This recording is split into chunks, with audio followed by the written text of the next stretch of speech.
Hello, Sister Alucci. Please tell my story on your page. Let the younger generation learn from it. In those days, they used culture and Christianity to deceive us. What do you mean? My sister, they told us to always look for a poor man and build with him, as if suffering was proof of true love. But life no be like that, ooh. God can bless a woman with a rich man too, and it is not a sin. Sister Debbie, I beg go straight to the story. My sister, I suffered not only from my husband but from my sisters-in-law too. Those women dealt with me. After my husband became rich, they started calling me a gold digger. Wait first. You mean after suffering with him? My sister, human beings can forget yesterday very fast. In fact, as I talk to you today, all of them are dead. Dead?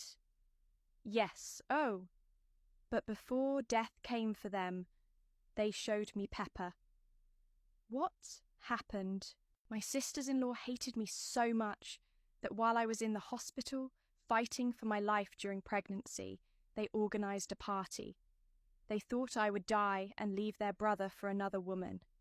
Jesus Christ, but God brought me back to life. My story is long, my sister. Please be patient with me, even when I go off the storyline sometimes. The wounds are still fresh in my heart. Then she began. I was a very innocent young girl when I returned from Lagos after visiting my elder sister. One man from my village approached me and said he wanted to introduce me to his friend. To be honest, I was skeptical. All I wanted was to go back to school. I loved education so much. I had dreams bigger than marriage. But the mistake I made was telling my parents that somebody was interested in marrying me. My mother started dancing immediately, thanking God without even asking if I was ready for marriage. I was shocked because I had not even met the man. Before then, my elder sister had gotten pregnant out of wedlock, so my parents, especially my mother, wanted me married quickly, before I brought shame to the family too. My father was the king in our town. Everybody wanted to be connected to the king's family. I was confused between following my dreams or obeying my parents. Finally, I told myself maybe this man would help me continue school. That faithful day, I met Brother Bright. My sister, Brother Bright, was handsome, tall, fair, neat, calm, everything I wanted in a man. Omo, fine boys are dangerous. The two women laughed. The moment I saw him, I just told myself, I am married, but my sister. Beauty can hide suffering. Brother Bright later invited me to his house. My sister. The poverty in that house was beyond imagination. There was nothing inside the room except one old, long bench. Nothing? Nothing. No chair, no bed, no fan, nothing. She laughed painfully. My sister. It was on that same bench I got pregnant for our first child. Ha! Yes. Ooh. Immediately, my father heard I was pregnant. He became angry.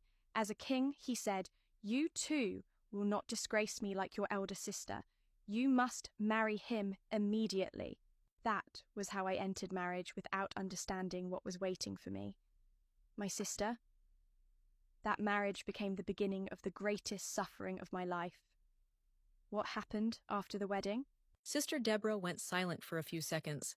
Then she whispered, Stay tuned. Just after my first pregnancy, my sisters-in-law started pressuring my husband against me. They called me lazy and all sorts of hurtful names. According to them, a woman must always be doing something that brings money into the house. One day, my husband finally asked me what I wanted to do with my life. I told him I wanted to go back to school, but he immediately refused. Then I suggested learning tailoring because I had always dreamed of becoming a seamstress. To my surprise, he agreed and quickly enrolled me to learn how to make clothes. I was overjoyed. For the first time in a long while, I felt hopeful about my future. At that time, we were living in town, and life was peaceful. Then, one evening, our neighbor who sold oranges told us how much profit she made daily from her business. That night, everything changed. My husband suddenly became quiet and distant. Later, He told me that instead of wasting years learning tailoring, I should start selling oranges too. To him, Sister Debbie said, people may not sew clothes every week, but people eat fruits almost every day. I pleaded with him to allow me continue learning tailoring. I had already fallen in love with it. But that same night, he called his sisters. They became furious that I dared to disagree with their brother. "Send her back to the village," the eldest sister shouted. "She is proud because she is a king's daughter." Then my husband gave me two choices: sell oranges or return to the village. I chose to sell oranges. And just like that, my dream of becoming a seamstress died. The orange business became successful very quickly, but the stress nearly destroyed my health. Standing for long hours under the hot sun while attending to countless customers weakened me badly. I became seriously sick. One afternoon, while my husband was at work, I lay crying in front of the house. Suddenly, an Eboki man walked up to me and asked for food. I gave him some leftover food we had at home. After eating, he looked at me carefully and said, "Madam, I can see you are sick. This sickness is coming from around this compound. Use this soap to bathe, and you will get well." Out of desperation, I used the soap. Sister Debbie paused and said softly, "That was the end of the sickness." The Eboki man later told me that my illness started because my orange business was attracting customers away from my neighbor. When my husband returned home that evening, I told him everything that had happened. Then I told him I was ready to return to the village. Without hesitation, he sent me back. He said he was the only son and someone needed to stay behind in the village to take care of the family and the land.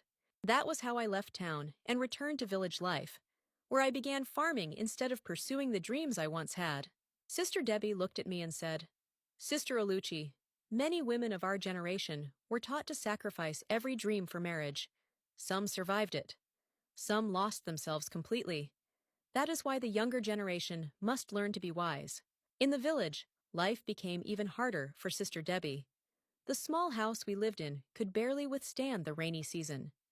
Whenever heavy rain fell, water poured through the roof and soaked everything we owned.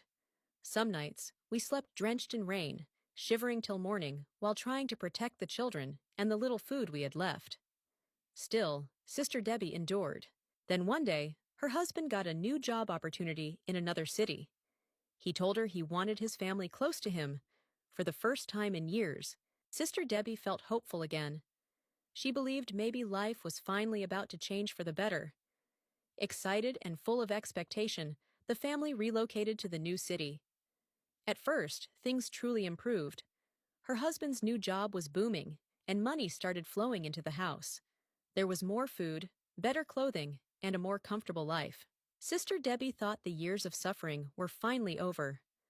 But sadly, that was only the beginning of another pain. As money increased, her husband changed for the worse. Different women started appearing in his life. He no longer hid his actions or cared about how deeply they wounded her. Whenever Sister Debbie questioned him, he would proudly remind her, "I am the only son. I am an African man.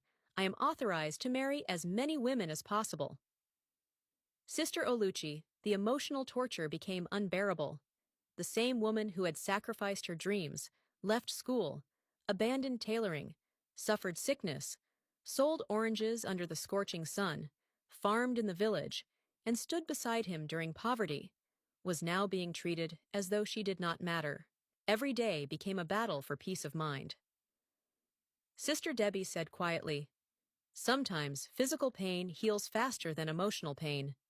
Words, betrayal, neglect, and humiliation can slowly destroy a woman from inside, while she still looks alive outside." My sister, I became tired of the whole situation and started looking for an escape. What do you mean? I first went to my parents and told them everything I was going through. I told them about the neglect, the pain, the loneliness, and the women. I was hoping they would tell me to come home. What did they say? My father said leaving my marriage would bring shame to the family. He reminded me that he was a king and that people were watching. My mother begged me to endure. "So they sent you back?" "Yes, back to the same suffering." Sister Deborah paused, appearing contemplative. Then I went to my pastor's wife. Ah, finally, somebody that would help. My sister, When that woman finished telling me what she was going through in her own marriage, I realized my own marriage was better than hers. What? That is a story for another day. I left there more confused than when I arrived. So, what did you do? I made up my mind to stop fighting. Stop fighting? Yes. I stopped complaining. I stopped expecting love. I stopped expecting change. My sister, I focused on my children. I could go days without speaking to Brother Bright. Even when I saw him with different women, I kept quiet. I swallowed my tears and carried my pain alone. Sister Oluchi fell silent, a look of concern on her face. One day, my sisters in law called Brother Bright and told him he needed to build a house in the village. At that time, we were already trying to build a house in town. I opposed it. Why? Because I believed our children deserved a future in the city. I wanted us to complete our urban house first before building in the village. But my opinion did not matter. Brother Bright immediately abandoned our plans and started building a massive house in the village. And when the house was completed, Sister Deborah paused, shaking her head in disbelief. my elder sister in law moved into it. What? Yes. Then I was told to relocate to the village with my children. My sister. That was how my life changed overnight. Brother Bright remained in town while I became a village woman. I farmed, I cooked, I raised children, I endured. People looked at us and thought we were wealthy, but behind closed doors, I was barely surviving. At least my children could eat 3 meals a day. That was the little comfort I had. After some time, Brother Bright moved back to the village. Really? Yes. He said he did not trust me. Trust you. The same woman he abandoned, my sister, life can be funny. We lived together peacefully for a while until I became pregnant with my last child. That pregnancy nearly killed me. The tone of Sister Deborah's voice suddenly changed, indicating the severity of the situation. After delivery, I slipped into a coma. I was unconscious for days. My children thought I was gone. A coma? My first daughter later told me everything that happened while I was fighting for my life. What happened? My sisters in law invaded my home. They organized parties. They cooked food. They distributed food to visitors. They celebrated while I lay unconscious. Sister Oluchi gasped, unable to comprehend the cruelty. My daughter was forced to sit there and watch. They were waiting for me to die. Tears filled Sister Deborah's eyes as she spoke. But God saw the tears of my children. God brought me back. I opened my eyes, and disappointment opened its eyes with me. What happened after that? My health was never the same. I suffered strange illnesses, different pains, different attacks. Doctors could not explain many of them. My body became weak, my spirit became weaker. But the worst pain was not physical, it was what happened inside my own home. Brother Bright graduated from cheating outside to bringing women into our home. My sister, imagine being alive and treated like you don't exist. I was expected to remain silent. No questions, no complaints, no tears. If I spoke, I was called disrespectful. If I cried, I was called weak. The emotional abuse was unbearable. The physical abuse was worse. Even some people in church mocked me. One of the women in church became pregnant for my husband. My sister, I became a walking ghost. I was alive, but I had stopped living. For a moment, neither woman spoke. But God had not forgotten me. Years later, my first daughter got married. She relocated to England with her husband. After their first child was born, they invited me to come and help with childcare. So you left? Immediately. For the first time in many years, I slept without fear. For the first time, I smiled without pretending. For the first time, I felt human again. And Brother Bright? My sister, time has happened to him. He is old now. He complains that I abandoned him. He says I chose my children over my marriage. And his sisters? They are all gone. There was silence. Then Sister Deborah spoke one final sentence. The same people who wanted to watch me die are no longer here to tell their side of the story. Sister Oluchi swallowed hard, the weight of the story settling in. My sister, do you regret marrying Brother Bright? That answer deserves its own chapter. Life lessons for men from Sister Deborah's story. Never forget the woman who stood with you during your struggles. The woman who believed in you when you had nothing deserves honor when you have everything. Success should increase your gratitude, not erase your memory. A good wife is a partner, not a servant. Marriage is not about control. A wife is meant to be loved, respected, consulted, and valued. Decisions that affect the family should not be made without her voice.